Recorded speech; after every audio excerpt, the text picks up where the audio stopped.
Good morning, ladies and gentlemen. Good morning to members of the media who are present. Good morning to also members of the Ministry of Economic Growth and Job Creation, particularly Minister Matthew Samuda and his team from the National Water Commission. Welcome to another edition of our post-cabinet press briefing. I want to apologize for a late start. We had some traffic challenges which delayed the arrival of some of our guests, but we're all here now, and I will start by my opening comments. During the recent months, Jamaica has made several developments across various sectors. One of the most significant has been in the area of water infrastructure, where the National Water Commission has continued to make historic investments in the water infrastructure of Jamaica, bringing water to tens of thousands of Jamaicans who didn't have it. Bringing water to tens of thousands of Jamaicans who didn't have the commodity before. Today, we will be joined by a Minister without portfolio in the Ministry of Economic Growth and Job Creation, the Honorable Matthew Samuda, and the team from NWC who will give us an update. In addition, Cabinet has made several key appointments to various boards and commissions, including the Jamaica Racing Commission and the Board of Management of the Jamaica Deposit Insurance Scheme. These appointments are aimed at ensuring effective governance and oversight of these important institutions in Jamaica. The Cabinet has also approved several overseas travel requests, including a delegation led by the Minister of Labour and Social Security, the Honourable Carl Samuda, to attend the 111th session of the International Labour Conference in Geneva, Switzerland, and the Sub-Regional International Labour Organization meeting in Georgetown, Guyana. I would like to go into some of the details of these developments. In relation to boards, Cabinet has approved the appointment of Ms. Doreen Buchanan, JP, and Mr. Charles Heholt to the Jamaica Racing Commission with effect from the 17th of April 2023 to the 3rd of October 2024, when the tenure of the board will expire. Cabinet also gave approval to the members of the board of the Jamaica Deposit Insurance Scheme for a period of 2 years with effective date from the 4th of April 2022 to the 3rd of April 2024, including Mr. Herbert Hilton, Ms. Linda Wright Ashley, and Mrs. Blondell Walker. It also noted that the chairperson and ex officio directors will continue to serve for 3 years up to the 9th of February 2024, I believe that should be. Cabinet submission also recommended that the existing appointed members should continue to serve, as I said, up until 2024. Cabinet also endorsed their recommendation for the following persons to be appointed to the Board of Commissioners of the Public Procurement Commission by the Governor General for a period of 4 years, in accordance with the effective date as specified in their instruments of appointment. These are Ms. Lisa Diana Rooms, Ms. Sasha Lawrence Rose, Mr. Raymond Cooper, and Mr. Vernon Barrett. Existing members, including Mr. Raymond McIntyre and Mr. David Barrett, will continue to serve up until the 31st of March 2024 and the 17th of May 2024, respectively. As it relates to Cabinet approvals, Cabinet gave approval for overseas travel by a delegation led by the Minister of Labour and Social Security, the Honourable Carl Samuda, to participate in the opening of a new office for the liaison service in Nova Scotia in Canada from the 7th of June to the 10th of June 2023. He is also to attend and deliver Jamaica's statement at the 111th session of the International Labour Conference in Geneva, Switzerland, from the 10th of June to the 16th of June this year.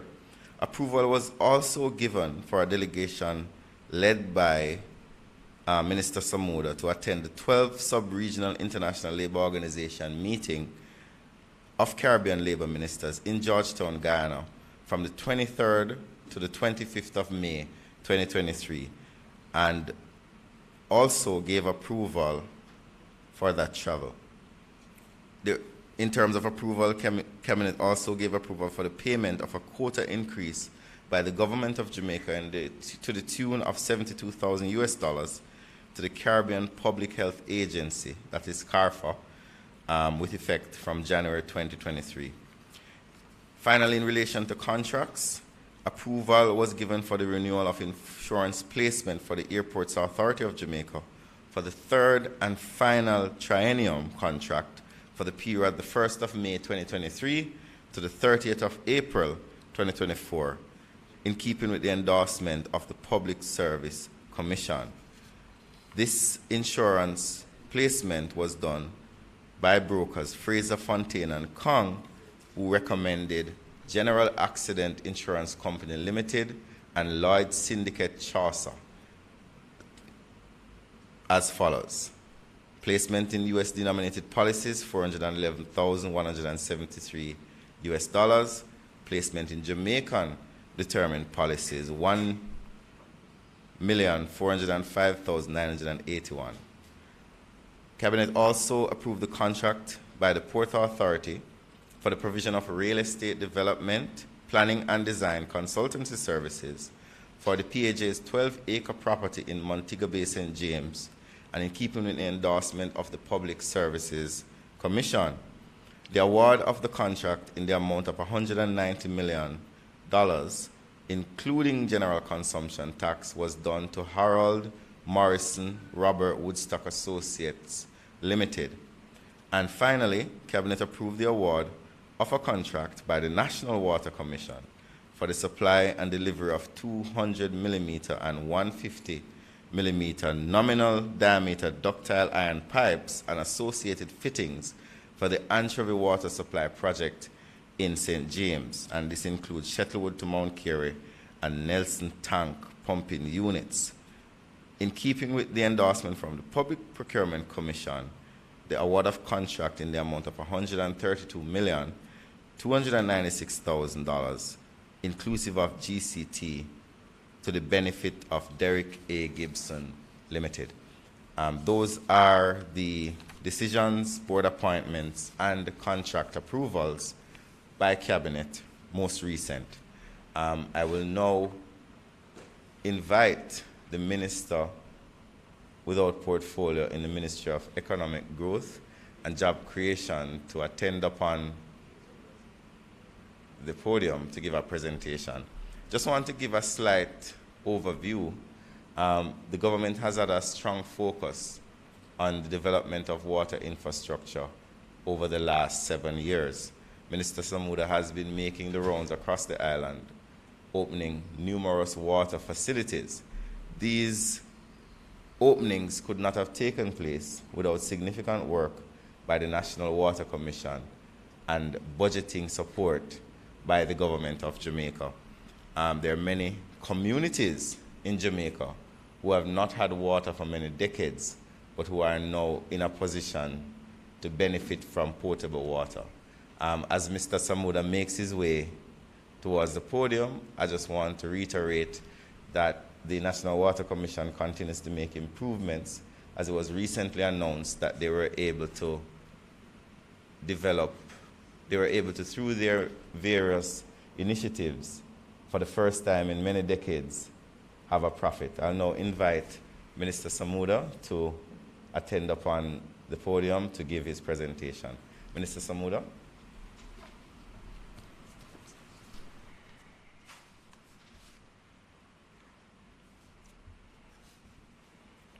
Good morning to members of the media who are with us in person and those joining online.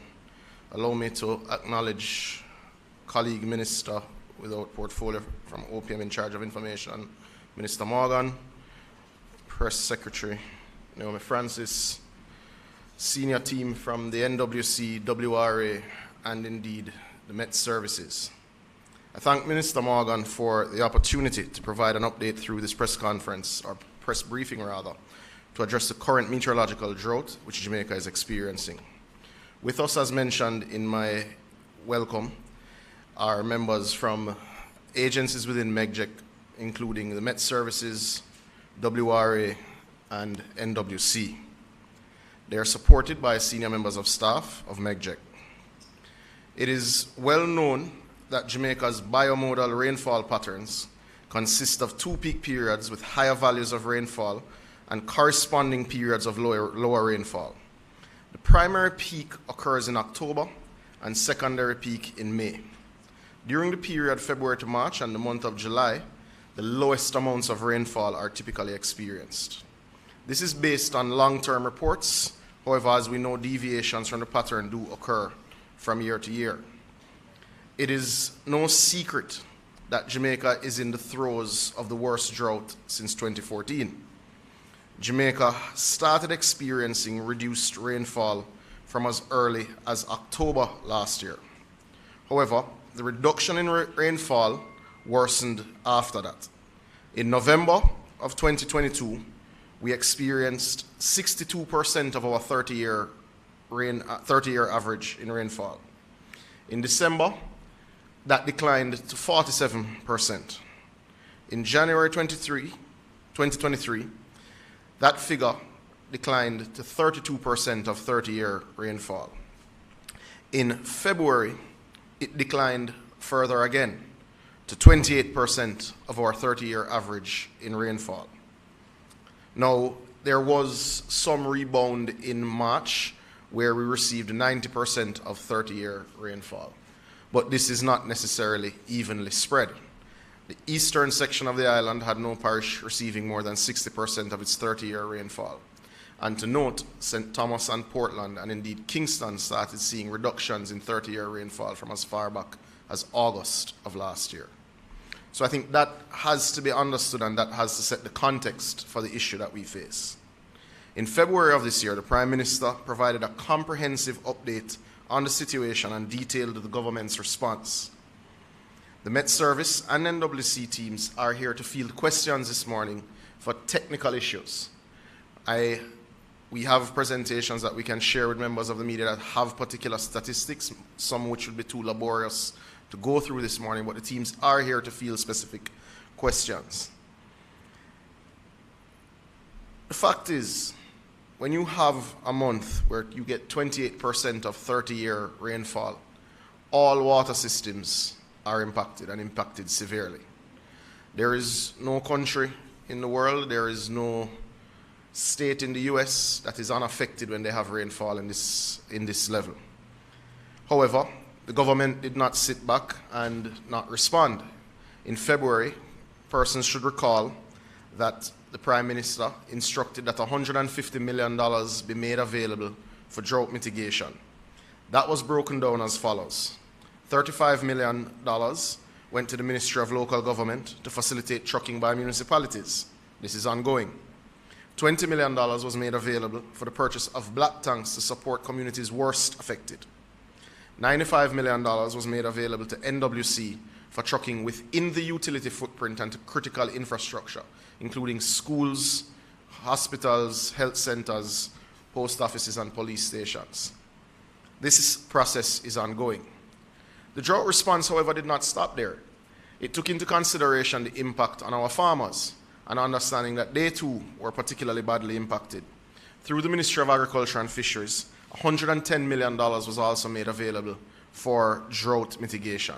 That process is ongoing, and I understand the intent is to increase it, but I'll allow Minister Charles to touch on that at a later date.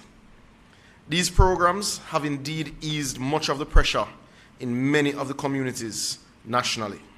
It is to be noted, and as previously stated, this is not the be-all. This was the initial emergency response as allocated at the end of last fiscal year.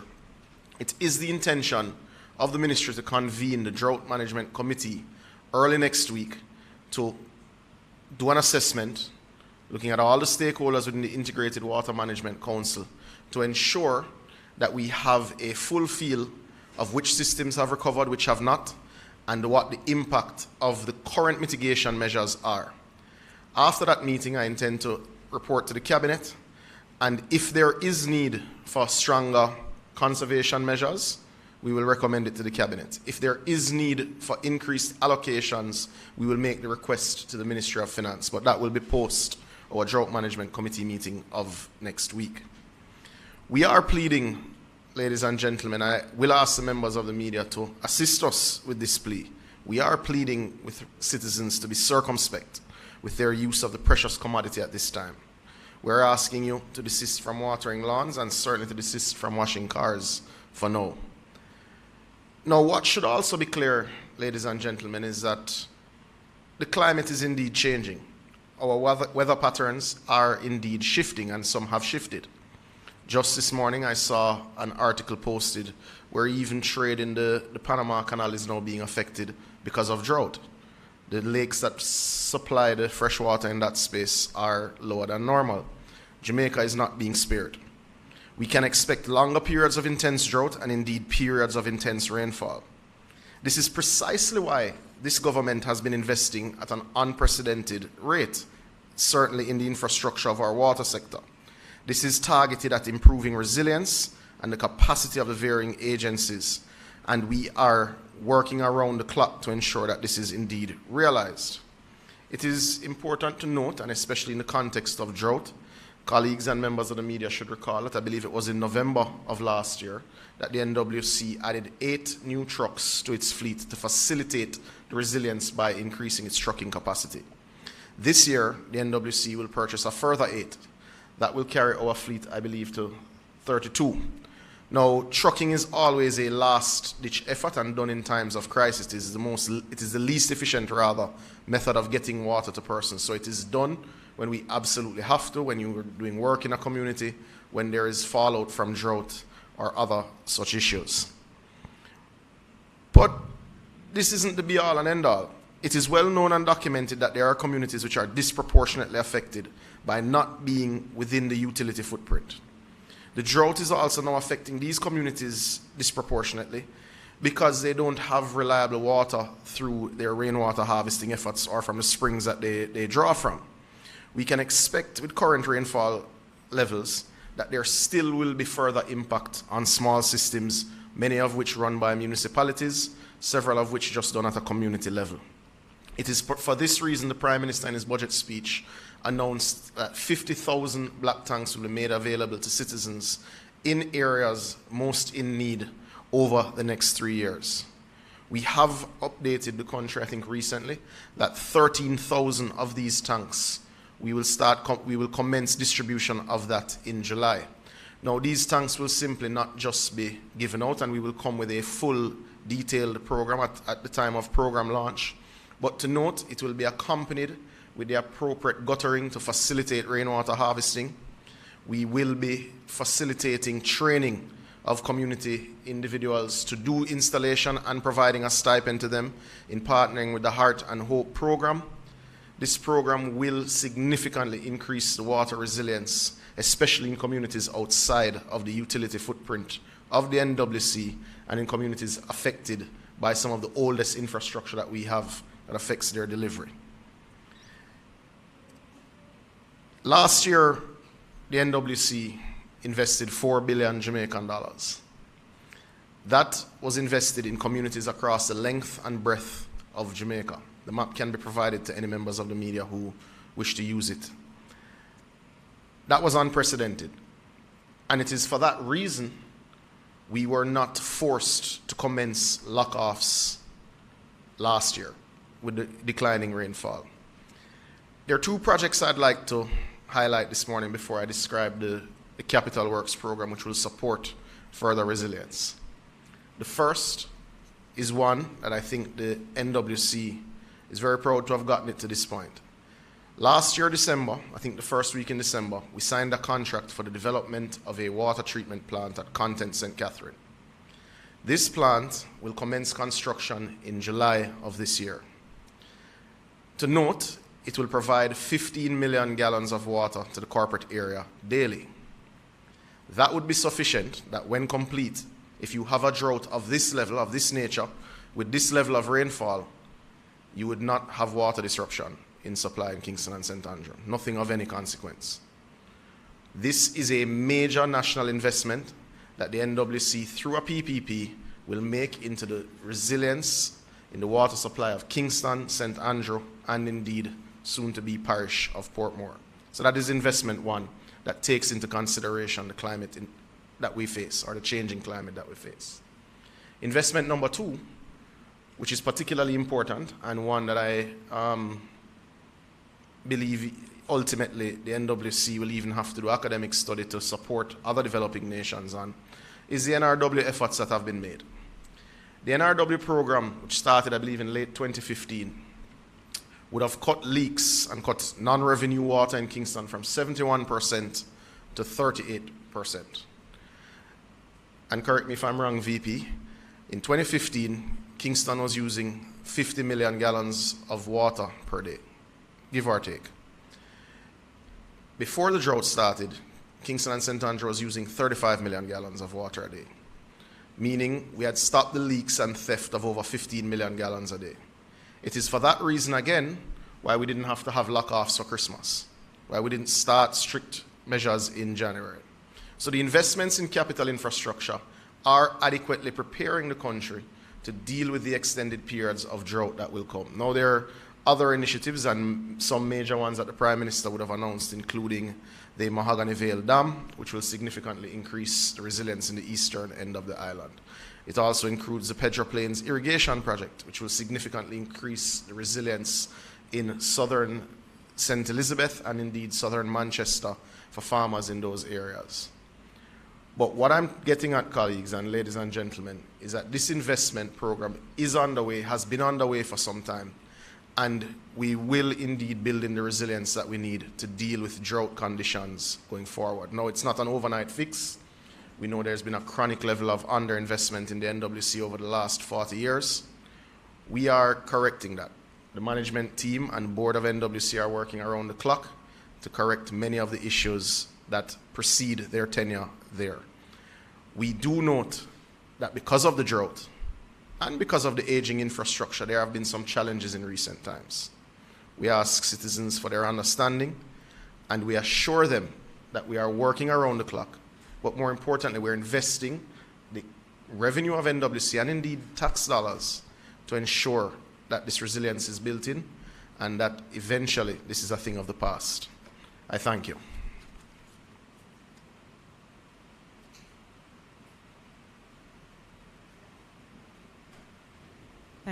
Thank you, Minister.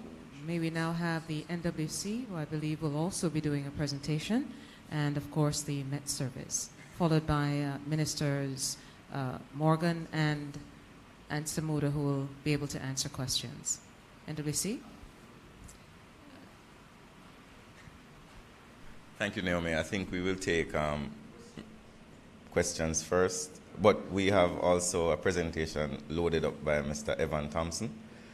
So you can come forward and do the presentation, Mr. Thompson. Thank you very much. Thank you very much, Minister, and good morning to everyone. I just want to inform everyone about some of the information that Minister Samuda mentioned just now. First of all, he has pointed out the fact that over the past month we've seen rainfall that is still in many areas below normal, but we have seen that we have been rebounding to some extent in the month of March with respect to our drought situation. Rainfall from March was not as bad as it could have been, and so we take some comfort in the fact that we did receive some additional rainfall. If we look at the period from October of 2022 until March of 2023 and compare that to what is normal for Jamaica, what we recognize is that in October, whereas a normal Jamaica would experience about 235 millimeters of rainfall, we only experienced 185 millimeters. But it got worse, whereas in November, 176 millimeters would have been normal, and we experienced 118. Going into December, normally it would drop to about 115 millimeters of rainfall for the island. We actually received 57. So that was, as Minister mentioned, just about 50% of the rainfall that we would normally receive. And then in January, that's when it got even more critical, because an average year would have 103 millimeters of rainfall, and what we experienced in Jamaica was only 33 millimeters, just about a third or 30% of what is normal. February is really a landmark month because where 93 millimeters would normally be experienced, we only got 26 millimeters. And when we looked at the data that we received for the month of February, looking at the period from October to February, we saw that this was probably cumulatively the amount of rainfall was the lowest that we had ever seen in Jamaica as far as our records indicated. So we have been really in a severe drought situation, and this has been replicated throughout the Caribbean, where most of our countries have been experiencing severely low rainfall than is normal, and so they've had to do whatever is necessary to ensure that the population is well served. I commend all those who are in Jamaica here for how we've really managed it. I think that the situation could have looked a lot worse considering the data that we actually have received that shows how critical the situation was, and I think we have been doing very well. For March, we saw quite a bit of a rebound, as I said, where 88 millimeters would normally be experienced. For Jamaica, we experienced 84. So we were almost on par with what is normal for the month of March. But although it's reason to take some comfort, there is still room, some concern. So I wanted to look at the meteorological drought, because drought is predicated on a period of 2 months. We don't just look at 1 month's rainfall, but we look at a period of 2 months. So when we get rainfall in any episode, something happens and we get some rainfall, it doesn't mean that our drought is broken. It will take a lot more rainfall to ensure that we break the drought pattern, because we have to look over a period of 8 weeks before we make a determination of whether we are still experiencing drought. So the onset of the duration of a meteorological drought is determined by comparing the average rainfall over that 2-month period with the 30-year historical norms for the country. And we do that for each parish, but also for the entire country.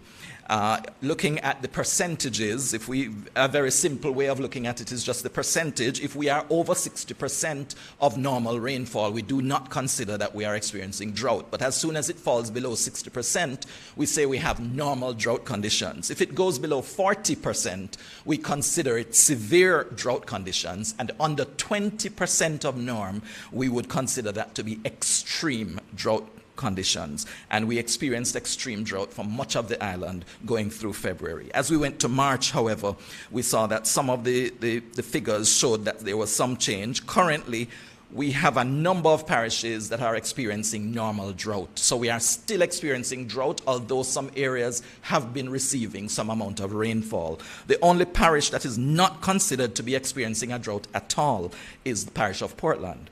But as we go through, we see St. Mary, as well as St. Elizabeth and Manchester, as well as Westmoreland, experiencing what we call a normal drought. And we have severe drought conditions being experienced in St. James, in Trelawney, in St. Anne, in St. Thomas, Kingston and St. Andrew, as well as St. Catherine and Clarendon. So that's where we have severe drought conditions. I hope we're all seeing that chart. So those arrows on the right, for those who are looking online, would be seeing that you have severe drought conditions. The extreme drought conditions, however, at 20%, there is no parish currently that is experiencing the extreme drought conditions. So in terms of our drought assessment, for February-March, the period February-March, which as I said is a 2-month period, the averaged value for the entire island was just 60%, indicating that Jamaica experienced normal drought conditions at the end of March. This is cumulatively Jamaica. At the national level, conditions were not as dry when compared to the December-January and the January-February periods, where the island experienced severe drought conditions. Kingston and St. Andrew was the only parish in this period experiencing severe drought, and 5 other parishes were experiencing normal drought, and that included St. Elizabeth, Manchester, Portland, St. Mary, and Hanover. 4 parishes have experienced varying levels of drought over the last 3 bi-monthly periods. Meanwhile, St. Elizabeth was experiencing drought conditions for the first time since May-June of 2022.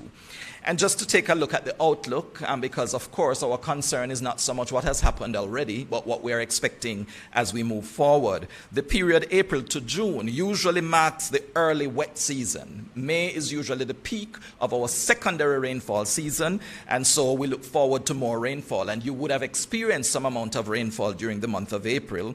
The rainfall amounts are expected to increase as we go into May. If you take a look at the percentages as having been calculated, it's really even across the board, whether we'll have below normal, normal rainfall, or above normal rainfall. All of them suggesting about 33% likelihood, which means any ball could play. It could go in any direction, whether above, below, or average rainfall during the period going into June. So basically, we just have to hold strain. We've been experiencing some amount of rainfall, but it's not sure how long it will persist. The good news is that May is the secondary rainfall peak, and so we can look forward to an increase in rainfall even as we go into May of 2023. Thank you very much. Thank you. Thank you very much, Mr. Thompson. I think now we can ask the head of the National Water Commission, Mr. Barnett, to make his presentation. Mr. Barnett, sir. Thank you, Minister. Good morning, colleagues, members of the media. Good morning, those who are also online. I hope that I'll be very brief. There's a presentation which I'm just going to go through quickly, which really speaks to the current situation, implications for NWC, impacts, of course, but just to bring it home a little bit closer. Obviously, we would have been under restriction from Kingston and St. Andrew.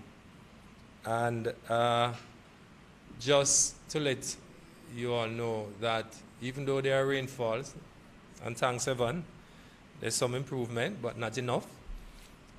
Most of our major facilities were producing 20% at Constant Spring, 20% at Hope, and only 40% at Mona. And that is a direct relation to the amount of water that we are actually receiving at those facilities. However, as you would all know, we instituted a 12-hour, 6 a.m., 6 p.m. Regime that gives kind of an alternate supply to various sections of the city. In general, that has worked very well because while we may have some challenges sometimes, it does prove that we still were able to supply most of the city with pipe water, which is a positive.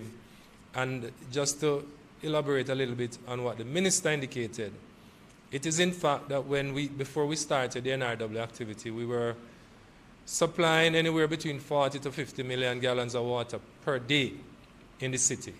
Since the NRW activity, that has reduced down to the numbers that the minister indicated, anywhere between 34 to 36. And these numbers vary because any given month it fluctuates.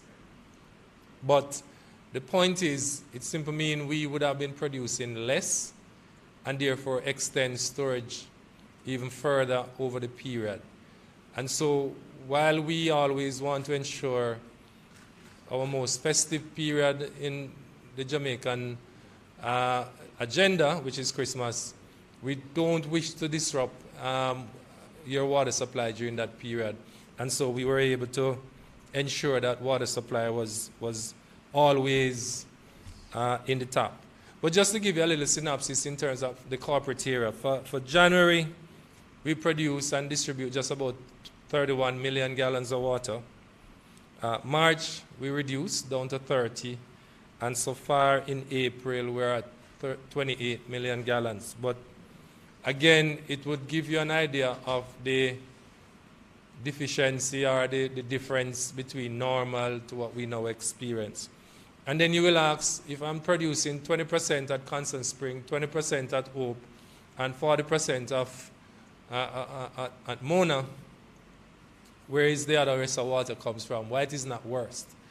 So what we have done is reactivated some wells, Cavaliers. For those who know Marasca Road, it's that well that you'll see passing going down to Wolmer's. We would have activated Montgomery Corner. That's a well that we operate next to the Public Health Department offices, right along again Marasca Road. We would have activated Beverly as well, and we would have reactivated Avondale well as well. In addition to that, we ensure that we are transferring no less than about 6 million gallons of water from St. Catherine through the Raya-Cobre system to actually augment any shortfall in supply. So, what is the impact of the recent rainfalls on our storage? I'm sure that is something that everybody would want to know. So we did in fact see some improvement at both storage facilities. At the Hermitage Dam, we move up to about 40%, 40.8, just about 41%. We had gone down to just about 30% of stored volume. And at Mona, we are just about 43% of volume. Again, most of the supply, most of the surface sources have not shown the level of improvement, even with the rainfall that we would have received, and therefore the level of rise in those facilities is a direct function of what happens within those watershed areas.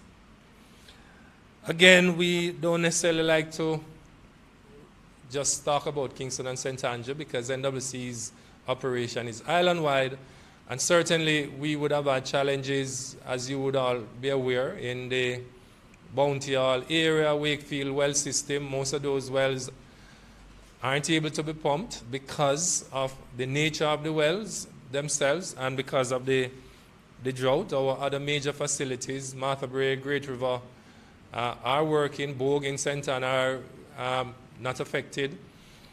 However, our Lagwood facility that serves most of Negril and the eastern section, let's say the western section of Hanover, I was just about to confuse the direction, would have seen variability in raw water supply. We went down to about 50%. We got some rain. We went back up to about 70%, and we are just about there as it is now. So we are able to manage things in that general area. However, most of our rural sources would have been affected. And these are discrete. Springs, in most instances, would have been affected by what we had experienced in the last few months. What is the impact on NWC's finances? Of course, with drought, increased trucking, increased costs. And so far, we would have spent close to $400 million on trucking. And again, it simply means expenditure like those will detract from other works that we would have need to do. Another feature of drought regulations is the impact on our network. And I just want to bring the awareness. It is not uncommon when you have a system with intermittent supply, which is what we have now, for there to be increased amount of breakage, leaks. So with drought, you actually are at a higher risk of more leaks, and certainly there's a probability of more theft. That's just the reality of the situation. So for us, we will continue, just to be clear, there are persons who have been asking, rain is falling, let's lift the restriction. No, the restriction will not be lifted unless we are comfortably seeing improved inflows into our reservoir, storage is at a comfortable level. So for the rest of the month and even further into May, the restrictions will still be in effect. And those will not be lifted until, as I said, there are improvements. So I echo what the minister says. We expect persons to be responsible, use water wisely. And it is not just during drought period, folks. Climate change is not about the drought. It's a continuous thing that is happening. So we need to be preserving our water resources. And I know there are calls for other source development. Yes, we are working on those, but be mindful when we work on those. Every citizen needs to be responsible, pay their bills. Pay their bills. We're not asking you now because drought is on and you get intermittent supply. But when you get it at a plenty, you need to pay your bill just the same. And that is always the challenge with our society. We like to have it, but we want it free, and we don't want to pay for it. NWC, as a self-financing entity, needs to do investment to improve services to those who are not yet served or underserved. And the only way we can make those investments is for those who are benefiting now from the service, play their part, and pay their bill. Thank you very much.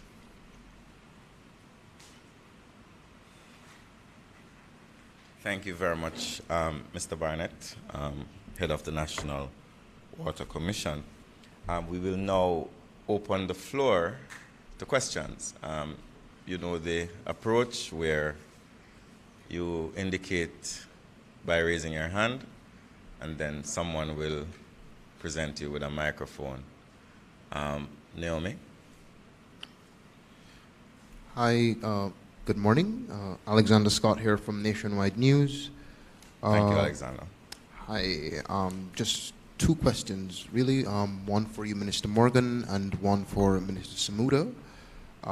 Minister Morgan, as it relates to the Vanessa Kirkland incident, just wondering if the government is looking at, pardon me if I've butchered the phrase, ex gratia payment. Wondering if they've looking to take that on board based on the comments in the public sphere. And Minister Samuda, morning. Can I answer your question first? Yes, yes, sir. Thank you. I really could not answer that question. The matter is very fresh. We've heard the suggestion. Firstly, we want to express sincere condolences to the mother of Vanessa. Very tragic circumstances, and we are all praying for her strength.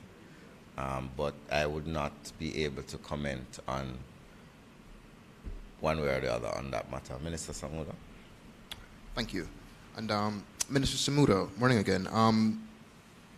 The drought conditions, sir, how do I phrase this? The impact on the farmers in the rural community. What do we know what the impact has been? How many farmers have been impacted, and what the mitigation process is?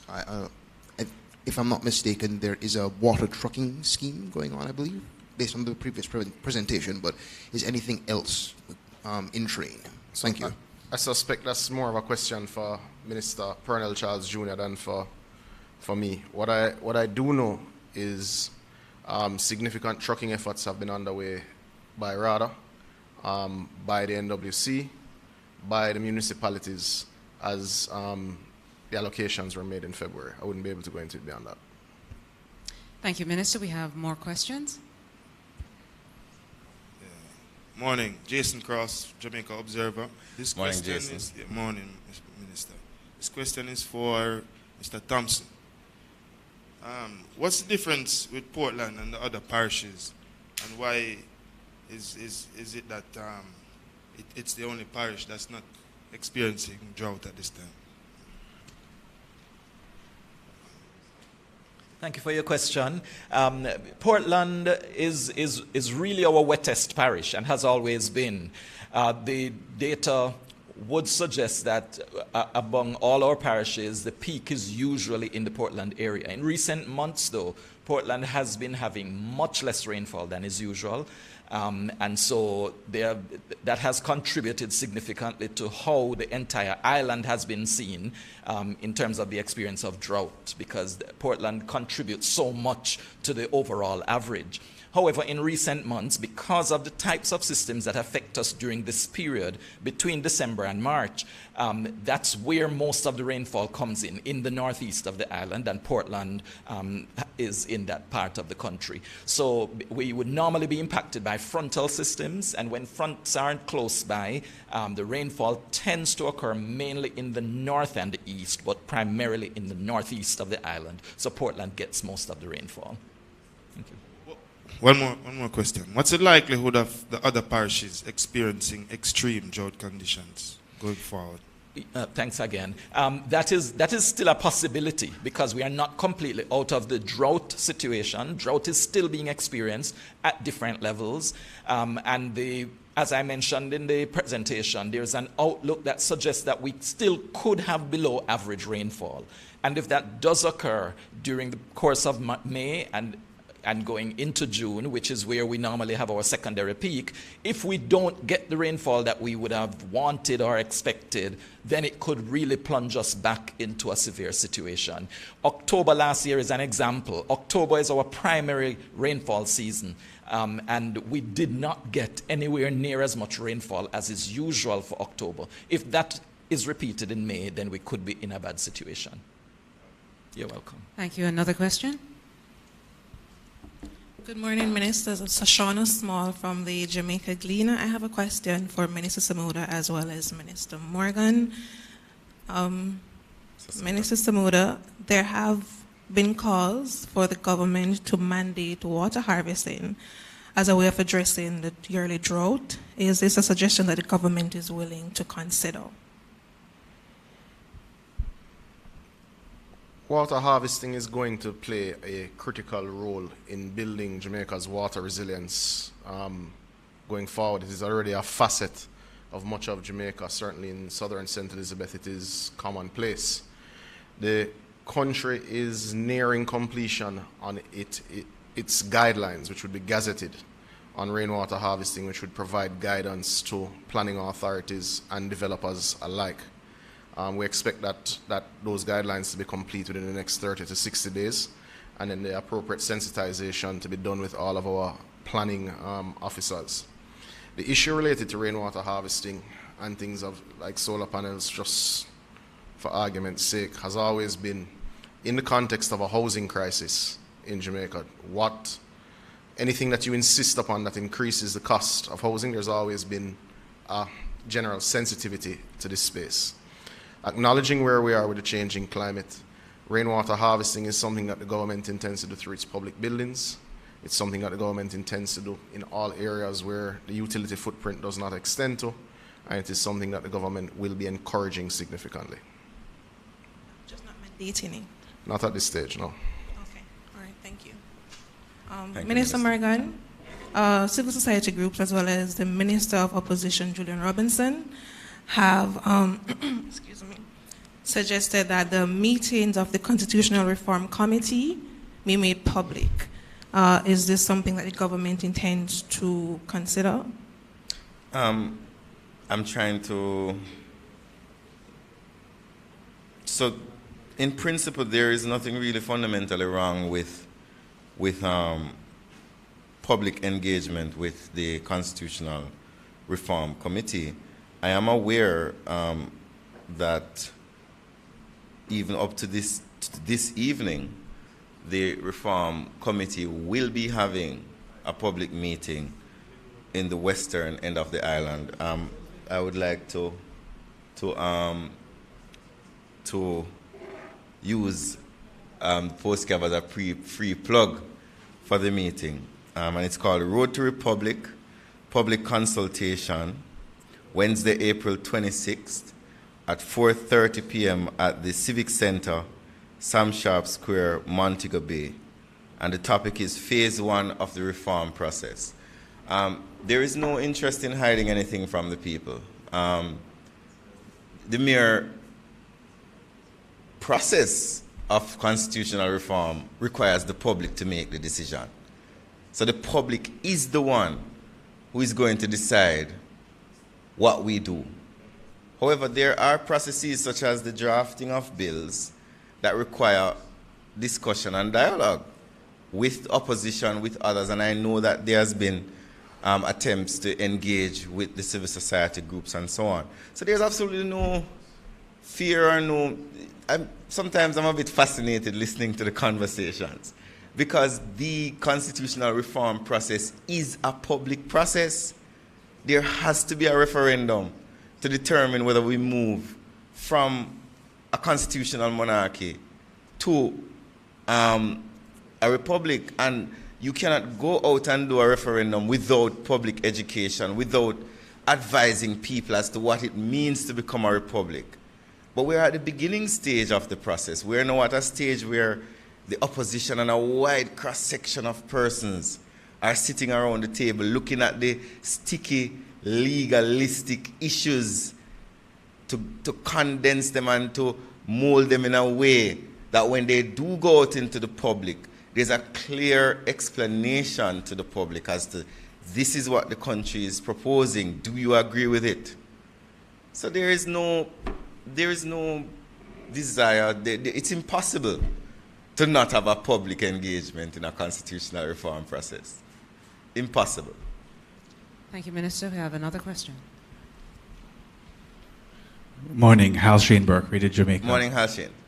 Minister, since you have opened the door to the CRC, let me just jump on. The NIA, National Integrity Action, has said that the process that is being taken is one where it is being foisted upon the people and the choices are limited and the people are going to be asked to simply rubber stamp what the CRC, the committee, has determined that is the way forward, rather than asking the people what's the way forward. What's your take? You see,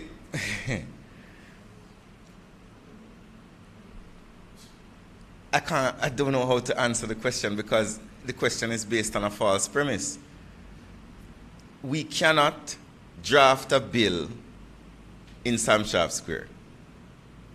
A bill requires discussion, consultation with numerous groups, including the public.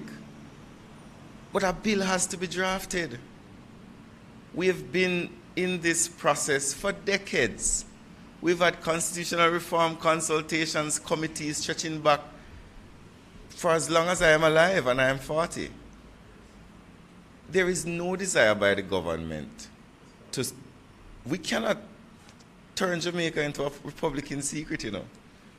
The question that is going to be asked of the people is simply, should we become a republic or should we remain a constitutional monarchy? That is what the government committed to doing.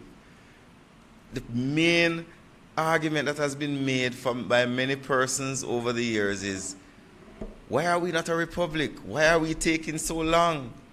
I know that we have started the process. People are saying, why are you moving so fast? How do you respond to that? Other than to do what the minister is doing by going to St. James today to have public consultations, to explain to people what the process is, why we're doing what we're doing, answer some of the difficult questions that the public has. And we will be doing many, many more town halls and public consultations all across the island over the next couple of weeks. The minister has been on the radio. She has been on all angles on your station, I believe, answering the tough questions. So too has Donna Scott Motley been on public radio. That is consultation. Listening to what the public is saying and responding, and then at the same time creating events where the public can speak. We are going to become a republic, and we're going to do it as quickly as we can, but in consultation with the people. We're not going to delay another 40 years. That's what we're doing. Thank you. All right, question for, I think, Mr. Barnett. You mentioned you encourage persons to pay their bills. What's the rate of delinquency that you are seeing And also, what is the state of the work on Spanish Town Road?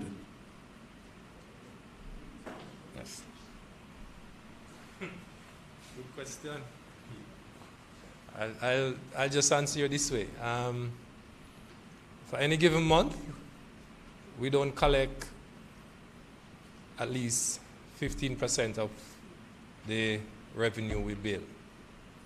So it gives you an idea that if I bill the general customer base $2 billion, 15% of that is not collected. Now, we would want to be anywhere between 95. That's where a good performing utility from a commercial perspective would like to see their collection on a monthly basis. With respect to work on Spanish Town Road, the major aspect of the work, meaning pipeline, etc., is completed. One of the things that you will find whenever time NWC install a new water supply system or replace an existing one, we go through the painstaking process of ensuring only legitimate persons get connected to that system. So if you see any delay in terms of excavation on the sidewalk, that is what we are doing. So we're not reconnecting anyone that is not legitimate or any supply that we don't know where it goes. So those are some of the things that we do. Just want to raise something which I was just discussing with the minister. So there is this, NWC, as you know, would have procured upwards of $1 billion, $1.3 billion worth of various pipes for various projects. I just want to highlight a few things. Number one, those pipes were nationally tendered in a competitive process. So if there is any suggestion that there is any wholesale singular selection of any supplier, it is false, and I would hope that you, the news media, would share that positive word. Everything went through the procurement process, and these procurements are monitored by the Integrity Commission from day one. Just to note, it's good that we have been able to publicize this investment, but the fact is, these pipes should have been here from 2021. COVID, issues in the manufacturer's jurisdiction, and other raw material issues would have caused significant delays in the receipt of these pipes. So just to clarify that issue, which seems to be taking the rounds in social media once and for all. All right? Thank you, Mr. Barnett. I believe then we will have our final two questions to either Minister Morgan or Minister Samuda. Let's start with from Nationwide, and then we end with the Gleaner. Thank you. Minister Morgan, hi again. I'm just bringing this up. And yeah, following the summit in Trinidad, the anti-crime, the anti-gang, the Get the Guns Summit, the Crime Summit, thank you, in Trinidad. I just wanted to know what further steps are being taken or considered by either the Jamaican government or governments regionally to both stem the flow from private individuals, but more importantly, to pressure the United States itself to restrict the outflow of guns, because in the grand scheme of things, I think one of the prime ministers had mentioned it, that nothing can really be done unless the tap is turned off at the governmental level in the U.S. So just wanted to know if anything's being done in that end. Thank you. Really, thank you. Last week, you guys asked about water. Minister came and gave a very good presentation. Minister Chang, Dr. Chang, gave a presentation yesterday, and that's a very important question that you asked, which requires good detailed response. And he will be here next week, Wednesday at 8:30 a.m., where he will be answering that exact question. Thank you very much. All right, our final question this morning. Morning again, Minister. Have discussions started to determine at what levels on the new compensation review salary scale ministers of government, MPs, and councillors will be paid? I have no idea. I have not had No any idea of that? discussions about that. Don't know anything about that. I'm sorry. I have to go deep in the archives. Well, I have two other questions. We're running out of time, though. But go ahead. Has Minister Johnson Smith been served with papers in the lawsuit filed by... Not that I'm aware of. I saw a press release on Sunday, I think, from her representatives that she has not been served, based on the last information that I have. Another question. Why is the Integrity Commission Oversight Committee proposing an in-camera meeting when the matter of its operation has been a public concern? I do not know. I'm not on the committee. You'd have to speak to the chairman of the committee, Mr. I think it's Minister Bartlett. I am not on that committee. I wasn't even aware of the fullness of what you're saying. So, okay. Yeah. And I think that is... Do you have another one? Well, this question is from Mr. Samudo. Oh, okay, so we can close with that one. Okay. Thank you very much. All right, Minister Samudo. Mr. Samuda, the government drew down on Windalco environmental bond. The NWC was to receive a portion of it. Can you remind us of how much was it received, and would consumers be feeling any of the benefits as they would have been affected during this time? So the bond was 771,000 US, which I believe at the exchange rate of the day during that incident would have been approximately 117 million Jamaican dollars. In sticking to the terms of the bond, NWC was to receive 40 million Jamaican dollars. In the context of the NWC balance sheet annually, that wouldn't affect either costs to consumers or create any benefit in that space.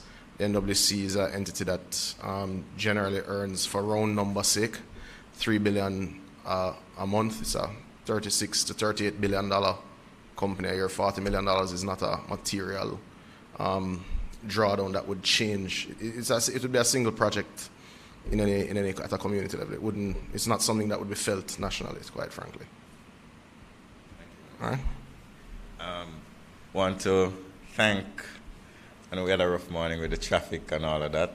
Several accidents delayed some of our attendees, but we're happy that members of the media, as well as members of the Met Service, the National Water Commission, and also Minister without portfolio in the Ministry of Economic Growth and Job Creation, the Honorable Matthew Samuda, was able to join us. Also, thanks to our support staff here at OPM, thanks to JIS and also PBCJ, and most importantly, thanks to everyone who is online listening and sending their comments. We really appreciate you.